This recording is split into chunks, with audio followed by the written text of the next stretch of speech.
What's up, you freaking geniuses? So in this video, I'm going to teach you how to solve equivalent fractions that have decimals in them, right? So as you can see here, it just says something dollars over 10 is equal to $5 over 1200 is equal to something dollars over 3,750. Okay, so the easiest way to solve these types of problems would be using cross multiplication, and that just involves setting one fraction equal to another fraction. So in this case, we're going to, let's solve for this one first. And we're going to set this fraction, the something dollars over 10, equal to one of our other fractions over here. And in this case, we're going to use this one in the middle because it's already complete, right? So $5 over 12, or 1200. Okay, and to make this a little bit easier, since we don't know what these amounts are, it'll be a little easier if we just replace them with a variable, all right? So this dollar amount, let's just call it X. And then this one, since it's different, let's call it Y, okay? So here, we're going to have X over 10 is equal to $5. So I'm just going to write the $5 like that, since we don't have any cents at the end, right?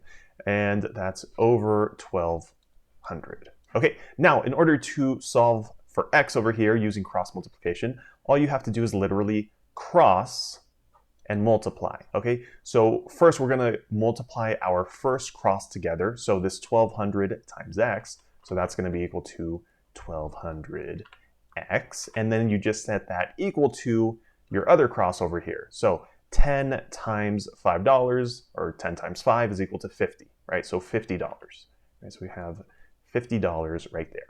Okay, so to solve for x over here, we need to get rid of this 1200, so we're going to divide this side by 1200, and what we do to one side, we do to the other, right? So we'll divide this side also, right? So then the 1200 on top and the bottom cancel out on this side. So then we're just left with this x. So we get that x is equal to 50 divided by 1200, which is 0.04166666. Okay, the sixes just basically keep repeating. Okay, and our units are dollars, right? Now, whenever we're talking about money, we never have this many decimals, right? We normally have like a whole dollar amount here and then our cents on this side, and the cents just end right here at the hundredths place, all right? So we just have to round to the nearest hundredth in this case. Okay, so just look at the number to the right. So this is a 1, so that means this 4 is going to stay a 4, right? So then we get that x is equal to approximately 0.04, okay? Or in other words, 4 cents. Okay, so then we're going to put 4 cents right there. So 4 cents over 10 is the same thing, or it's equal to $5 over 1200. And those are equal to this last one over here. Okay, so again, to solve for y in this case, we're going to do it the exact same way. We're just going to cross multiply. So set this fraction equal to the completed one, which is the middle one right here, right?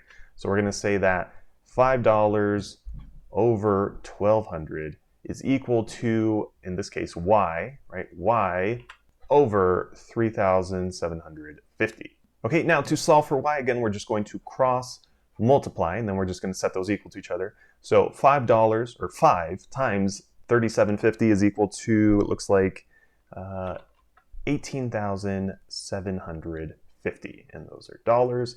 And then that's equal to our other cross right here, 1,200 times y, right, which is just 1,200y.